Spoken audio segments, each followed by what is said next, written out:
샬롬, 주님의 평안을 이 아침 전합니다. 저희들 찬송가 212장 함께 찬양하심으로 3월 26일 목요일 새벽 예배 함께 시작하도록 하겠습니다.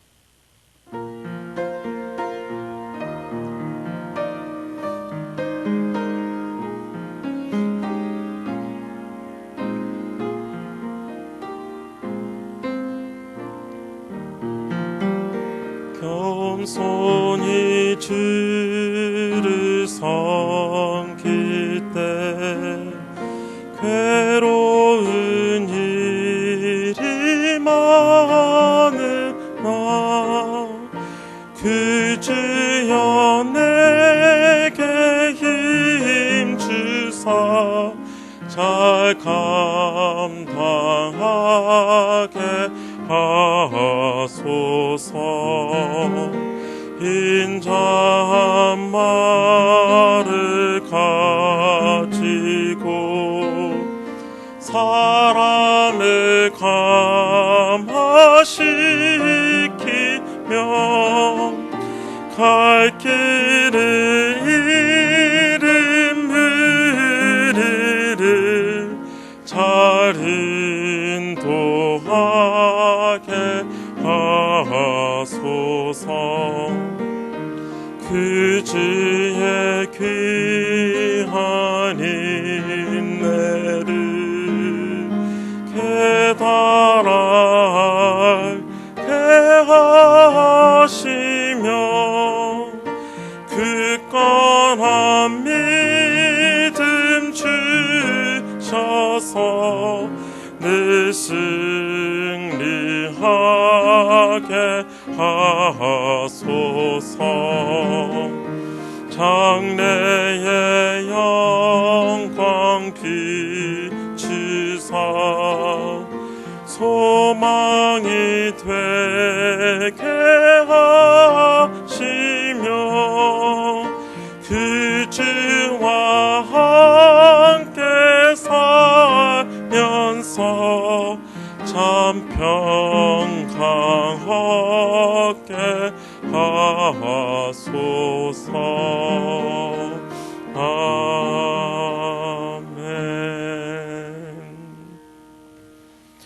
오늘 아침 함께 나눌 하나님의 말씀은 누가복음 20장 41절에서 21장 4절까지의 말씀입니다. 누가복음 20장 41절에서 21장 4절까지의 말씀 함께 봉독하도록 하겠습니다. 예수께서 그들에게 이르시되 사람들이 어찌하여 그리스도를 다윗의 자손이라 하느냐. 시편에 다윗이 친히 말하였으되 주께서 내 주께 이르시되 내가 내 원수를 내 발등상으로 삼을 때까지 내 우편에 앉았으라 하셨도다 하였느니라. 그런즉 다윗이 그리스도를 주라 칭하였으니 어찌 그의 자손이 되겠느냐 하시니라. 모든 백성이 들을 때에 예수께서 그 제자들에게 이르시되 긴 옷을 입고 다니는 것을 원하며 시장에서 문안받는 것과 회당의 높은 자리와 잔치의 윗자리를 좋아하는 서기관들을 상가라. 그들은 가부의 가산을 삼키며 외식으로 길게 기도하니 그들이 더 엄중한 심판을 받으리라 하시니라. 예수께서 눈을 들어 부자들이 헌금함에 헌금 넣는 것을 보시고 또 어떤 가난한 가부가 두 렛돈 넣는 것을 보시고 이르시되 내가 참으로 너에게 말하노니 이 가난한 가부가 다른 모든 사람보다 많이 넣었도다. 저들은 그 풍족한 중에서 헌금을 넣었거니와 이 가부는 그 가난한 중에서 자기가 가지고 있는 생활비 전부를 넣었느니라 하시니라. 아멘. 지난 토요일 큐티의 말씀을 보면 예수님께서는 예루살렘으로 올라가십니다. 이미 오래전부터 예수님께서 예루살렘에 올라가실 것을 제자들에게 말씀하셨으며 또 왜 예루살렘으로 올라가야 하는지를 설명하셨습니다. 누가복음 18장 31절에서 33절의 말씀입니다. 우리가 예루살렘으로 올라가노니 선지자들을 통하여 기록된 모든 것이 인자에게 응하리라. 인자가 이방인들에게 넘겨져 희롱을 당하고 능욕을 당하고 침뱉음을 당하겠으며 그들은 채찍질을 하고 그를 죽일 것이나 그는 3일 만에 살아나리라 하시되.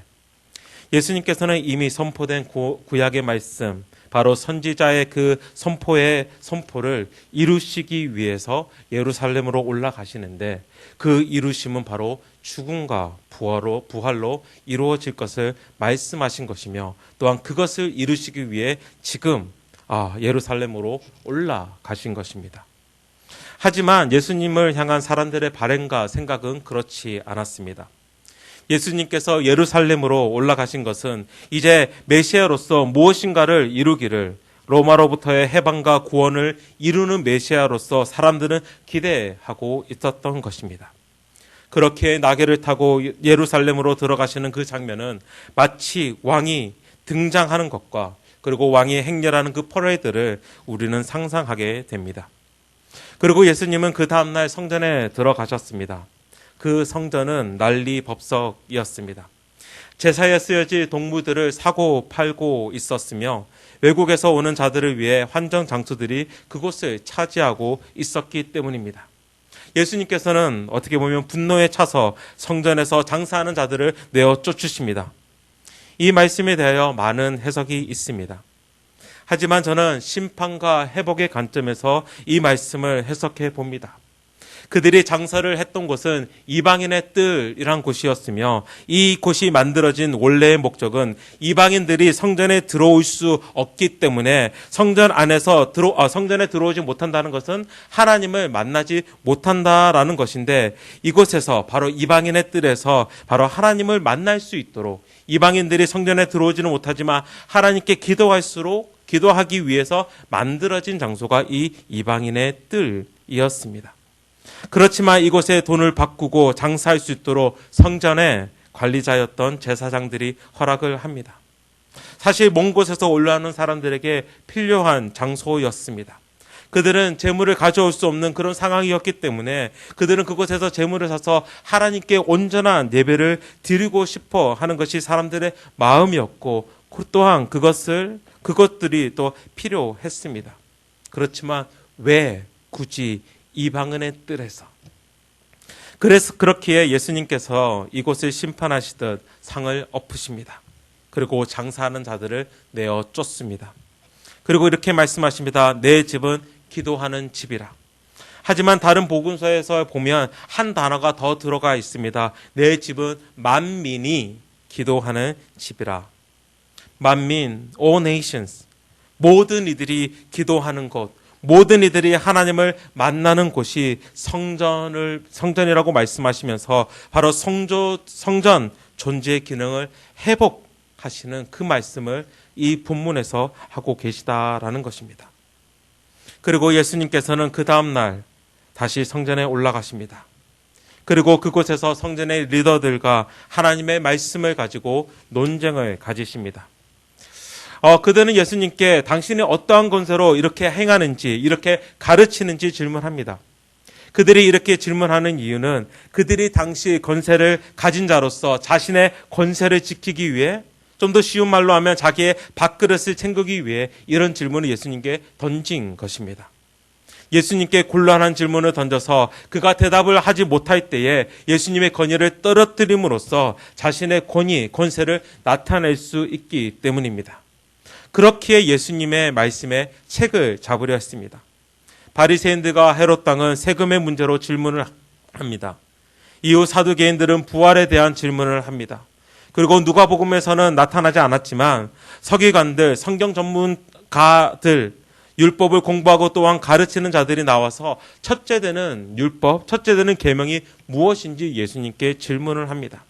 그리고 그 모든 질문에 예수님께서는 대답을 하십니다.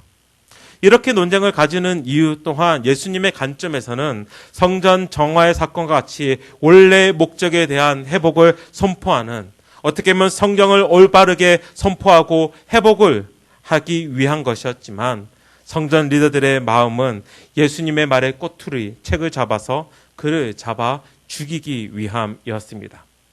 그들의 그런 마음을 아시고도 예수님께서 계속 그들의 질문에 대답하십니다. 그렇지만 예수님의 대답에서는 흠이라고는 잡을 수가 없었습니다. 오히려 예수님의 대답에 놀라며 더 이상 질문을 하지 못하듯 침묵을 지킵니다. 이제 예수님의 차례인 듯이 예수님께서 그 리더들에게 질문을 던지십니다. 성경을 안다고 나름 자부심이 있었던 자들, 성경 전문가라 불렸던 서기관들에게 다윗과 메시아의 관계를 물으시는 것입니다. 그것이 바로 41절에서 44절까지의 말씀입니다. 이 질문에 대해서 예수님의 두 가지 의도를 살펴볼 수 있었습니다. 먼저는 바로 그들이 가지고 있었던 메시아에 대한 바른 성경의 가르침을 알려주시기 위한 것이었으며, 또한 이 질문을 통해서 성경을 좀 잘 안다고 말하는 서기관들을 비판하며 그들을 오히려 곤란하게 만들기 위함이었을 것입니다. 왜냐하면 예수님께서는 이미 당시 권세 잡은 자들이 예수님에 대하여 어떠한 권세로 이렇게 가르치느냐라고 물었을 때에 예수님께서는 포도원의 비유로서 그들의 행위를, 그들의 삶을 이미 비판하셨기 때문입니다. 그와 마찬가지로 예수님께서는 이 질문을 통하여서 다윗과 메시아의 관계를 묻는 이 질문들을 통하여서 바로 서기관들을, 또 서기관들의 삶을, 그 행위를 비판하기 위해서 이 질문을 던진 것이며, 이제 그들에 대한 비판을 시작하십니다. 45절 말씀입니다. 모든 백성들이 들을 때에 예수께서 그 제자들에게 이르시되, 예수님께서 제자들에게 이야기를 하지만 모든 사람들이 그 이야기를 들을 수 있을 그때에 예수님께서는 말씀하고 계십니다. 46절입니다. 긴 옷을 입고 다니는 것을 원하며 시장에서 문안받는 것과 회당의 높은 자리와 잔치의 윗자리를 좋아하는 서기관들을 상가라. 그들은 가부의 가산을 삼키며 외식으로 길게 기도하니 그들이 더 엄중한 심판을 받으리라 하시니라.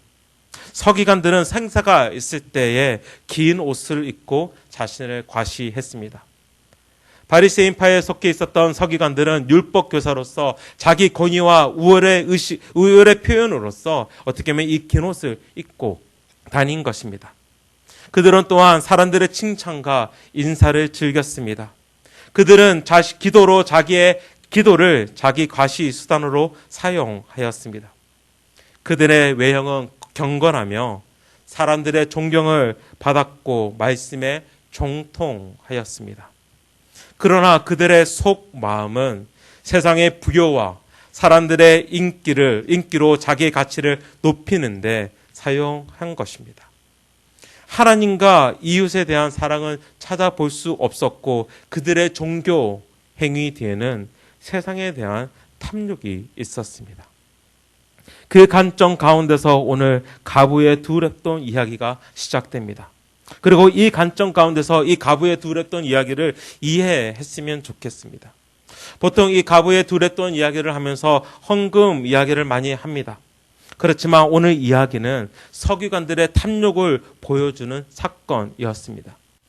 우리가 이 두렵돈의 이야기를 하면서 우리가 전심으로 우리의 모든 것을 하나님께 바치며 하나님께 드리며 하나님께서 기뻐하신다라는 이야기로 많이 저희들이 생각할 때가 많은데, 또 그렇게도 충분히 생각할 수 있는데, 오히려 오늘 말씀 가운데서는 이 가부의 이야기를 들므로써 이 가부, 사회의 약자를 돌아보아야 하는 서기관들, 그들이 정말 말씀을 알고 율법을 안다면 연약한 자들을 돌아보고 생명과 사랑을 흘러내어야 하는 것이 바로 약한 자들을 돌아보아야 하는 것이 서기관들의 역할인데, 오히려 약한 자를 삼키며 자신의 배를 불리고 자신을 꾸미며 자신이 인정받으려고 하고 자신을 높이려는 종교 지도자들에 대한 비판의, 심판의 이야기를 바로 말씀하시기 위해서 이 두렙돈, 가부의 두렙돈 이야기를 하시는 것입니다. 마가복음의 말씀에 보면 서기관에 대한 비판 전에 서기관들이 예수님께 나와서 질문하는 이야기가 나옵니다. 서기관이 예수님께 첫째 되는 계명이 무엇인지 묻습니다. 그 대답으로 예수님께서는 내 마음을 다하고 목숨을 다하고 뜻을 다하고 힘을 다하여 주 너희 하나님을 사랑하라 라고 말씀하십니다. 그리고 바로 이어서 이 말씀하십니다. 내 이웃을 내 자신과 같이 사랑하라 하십니다. 그리고 이보다 더 큰 계명이 없다라고 말씀하십니다. 서기관들은 그것을 알았습니다. 예수님의 말씀이 옳다고 말합니다. 마가복음 12장 32절입니다. 서기관이 이르되 선생님이여 옳소이다. 하나님은 한 분이시오 그 외에 다른 이가 없다 하신 말씀이 참이니이다. 또 마음을 다하고 지혜를 다하고 힘을 다하여 하나님을 사랑하는 것과 또 이웃을 자기 자신같이 사랑하는 것이 전체로 드리는 모든 번제물과 기타 제물보다 나으니이다 라고 서기관은 이렇게 대답을 합니다. 그들 동안 하나님을 사랑하는 것이 중요하며 그들의 삶 가운데서 정말 이웃을 사랑하는 것이 정말 모든 것을 드림보다 정말 낫다라고 이야기하는 것을 분명히 알았지만 그들의 삶은 그렇지 않았던 것입니다. 오히려 그들은 자신을 귀히 여기는데, 자신을 높은 곳에 두는데, 자신이 인정받고 칭찬받는 데에 모든 것을 사용한 것입니다. 진작 두 렙돈 자신의 모든 것을 헌금하는 가부를 돌보지 않았습니다. 47절의 말씀처럼 그들은 가부의 가산을 삼켰던 것입니다. 서기관들은 분명 가부가 헌금을 넣는 것을 보았을 것입니다. 성전에 놓인 헌금함은 나팔 모양처럼 생겨서 헌금을 얼마나 하는지 보였다고 합니다. 가부가 그 돈을 헌금한 것을 보았을 때에 그녀가 더 이상 먹고 살 아무것도 남지 않았다라는 것은 분명히 서기관들이 알았을 것이고, 그녀의 마지막 남은 생활비 전부를 넣었다는 것을 분명히 서기관들은 알았을 것입니다. 그럼에도 그들은 가부를 돌아보지 않습니다. 어떻게 보면 그들은 가부가 헌금을 넣는 것을 보고 비웃을 수도 있었을 것 같습니다. 바로 이전에 부자들은 마른 것으로 그것을 헌금함을 채웠기 때문에 가부의 헌금은 아무것도 아닌 것처럼 정말 여겼을지도 모릅니다. 그리고 그녀의 모든 것은, 그들의 헌금은 성전을 꾸미고 성전을 더욱 아름답게 만들기 위해 사용되었으며, 또한 자신의 부와 자신이 높여지는 데에 사용되었습니다. 서기관들이 가르쳤던 것이 무엇입니까? 하나님의 말씀입니다.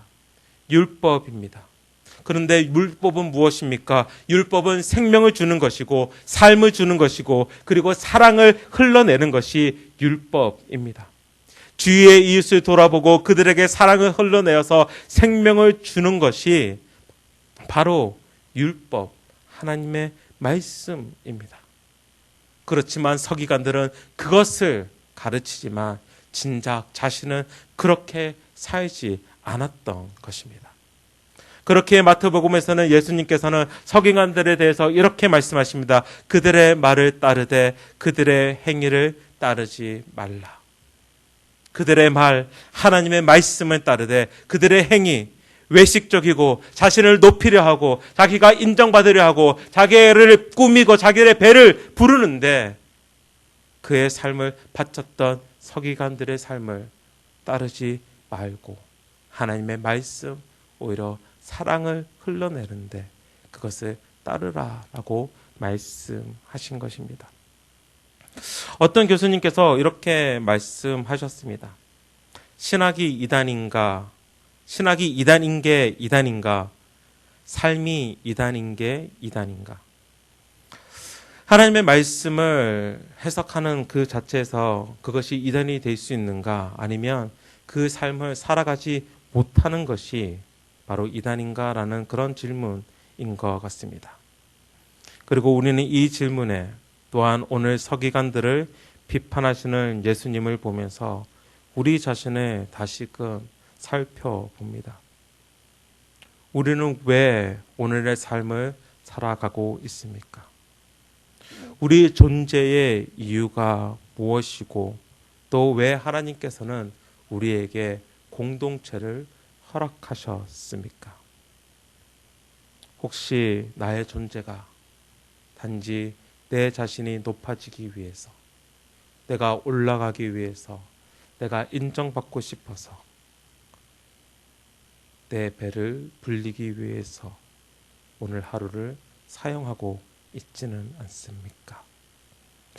어떻게 보면 나 자신 또한, 나 자신이 이 문제 앞에서 먼저 하나님 앞에 무릎을 꿇어야 할 것 같습니다.